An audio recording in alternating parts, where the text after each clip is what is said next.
Good morning, ladies and gentlemen. My name is Stanley Yu, and I'm the Regional Director of Parasoft Southeast Asia. I want to thank the organizers of IDG Vietnam for organizing this virtual Security World 2020. First of all, I'm presenting this from Singapore because of the COVID-19 situation. We are all basically in lockdown. Let's look at what we need to look out for in order to ensure information safety and security in the banking and finance industry during this COVID-19 pandemic. But a little bit about Parasoft. If you have not heard, Parasoft has been around for more than 30 over years. In Vietnam, I've been there at least for 7 to 8 years already, and we have some customers there who are using our services. What do we do? Parasoft provides software to help manage risk and quality in software development and application testing for enterprises. We have over 32 patents and 8,000 plus customers worldwide. We have no debt, and we are highly focused on software quality and testing. For this particular talk or this particular presentation, if you look at the meme that is being circulated around, in this time, digital transformation seems to be everywhere. Everyone is jumping onto the bandwagon. But is it because of the CEO, the CTO? No. In fact, this meme says it's because of COVID-19. And it is actually quite true. Many companies and organizations faced with the prospect of shutting down the physical stores have to look at alternatives to put their wares and products online. This has led to a speed up in terms of adoption of digital transformations. And they need to do it fast. There already have been quite a number of e-commerce platforms in the world and also in Vietnam. But faster doesn't mean so good. It also means that the financial services must be ready to handle all the e-commerce and purchases via all these platforms. So the need for mobile payment and also for contactless payment, as well as online payment, integration to financial services, credit card systems, integration to other banking systems, integration to other clearing houses and overseas banks, all these needs to be looked at. And there are many of these, and to try to do it quickly means that it's quite difficult. However, the main thing here is, of course, the security of all these sites and all these digitized services. So one of the things that we think about is whether you want it to be part of the application, part of the site, or is something that you have to add on later. So like this banana cake. You want a banana cake or you want a banana on a cake. So in that sense, you're looking at security being built in or security after you've built something.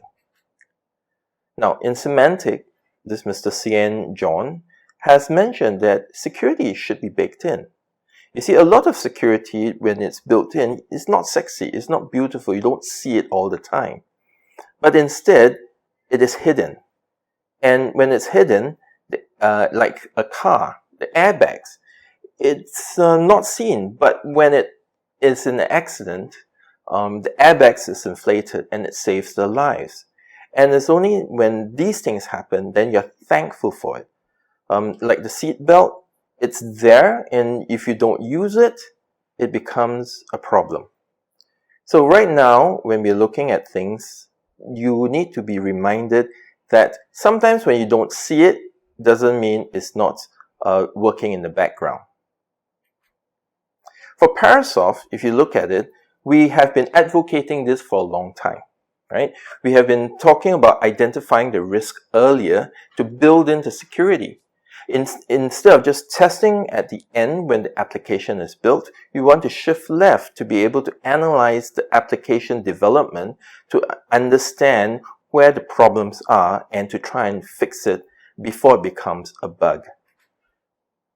But in a COVID-19 world, can you really do that? I think there's a lot of things that have changed in this pandemic. One, we see that solutions need to be adopted a lot quicker. We find that people are rushing to get things implemented and to be part of their organization. We also find that there are more platforms being distributed. We find that they are in different areas and on the web as well, in the cloud. And there's a lot higher adoption for this. Then we have, of course, the lockdowns, the stay-at-home orders, the social distancing, where people have to work from home instead of being able to go to the office or to the locations where our services are. And finally, because of what's happening in the world, you also notice there's an increase in cybercrime. And so these are the things that we are going to look at a little bit more in depth. With the COVID-19, there are increased risks, right? So one of the things is when we adopt a solution too quickly, we need to be aware of the inherent weaknesses and security that have problems inside these applications. We have to be aware that it's untested in your environment when you accept it or when you start to use it. An example of this was the need for conferencing or video conferencing software. So Zoom was used in many countries and many organizations, but then they found that there was a lot of security problems with the initial installations. And there were reports from Business Insider that there were like 500 Zoom accounts that were on sale in the dark web. In Singapore, in fact, what happened was that some of the schools that were using Zoom to deliver teaching to their students, they found that there were Zoom bombers around, people who entered the Zoom and did things that the teacher immediately had to shut down the class in session. So it is important that you need to make sure that such things are not there.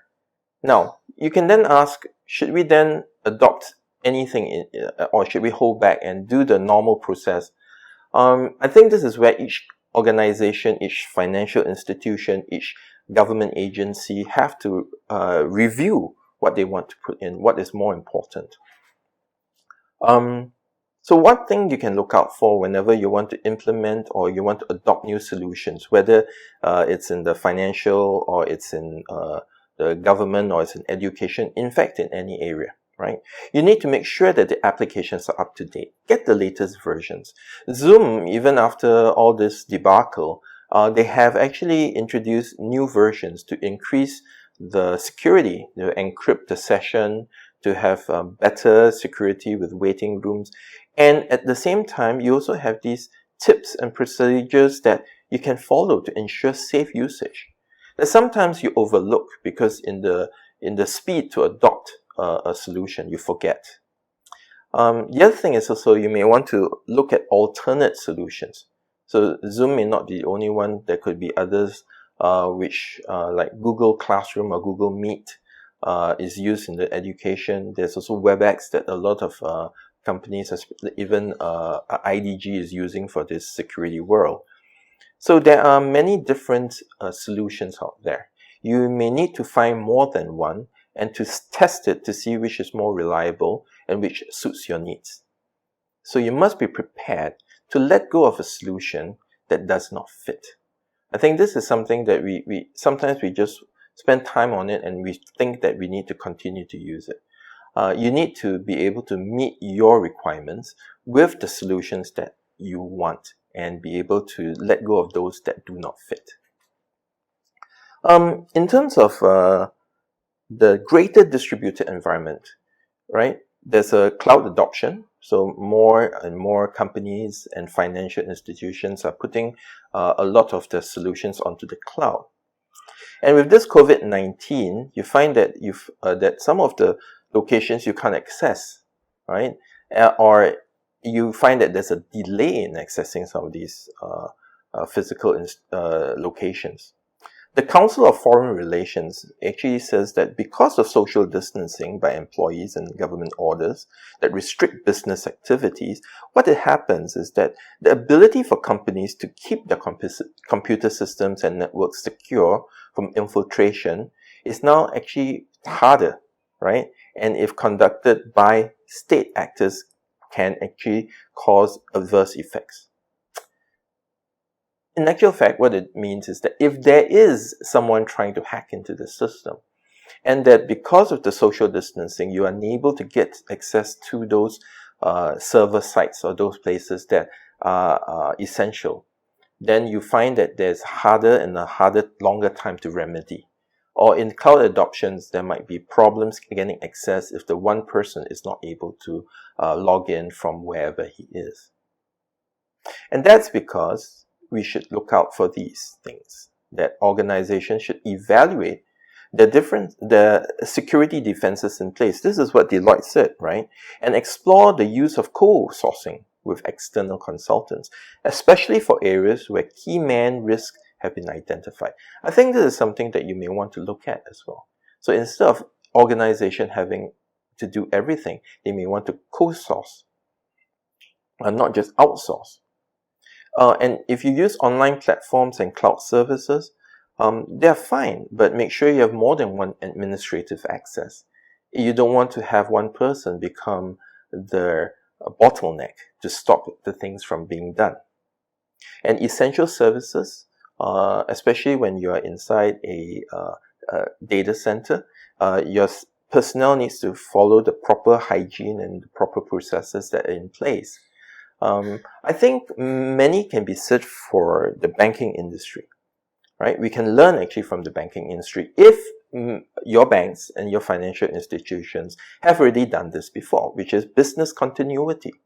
If you have followed all the processes beforehand and that you have put in the business processes for business continuity, this sort of pandemic could have a lesser impact on you. If you have not, then you may want to consider that for future. But in the meantime, you may have to live with some of these delays.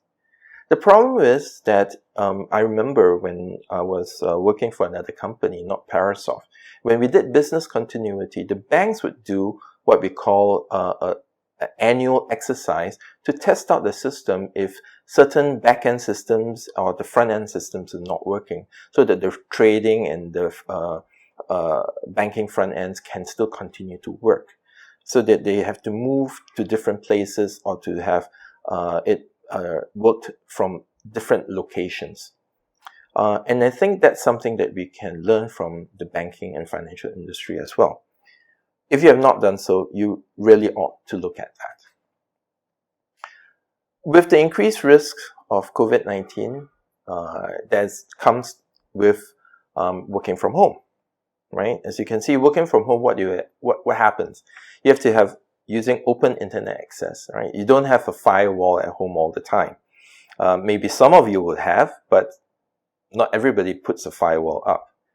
You have unsecured links, and you have that you may get from an email that you're using from your laptop, which you inadvertently click on, and because you don't have a firewall, it gets exacerbated.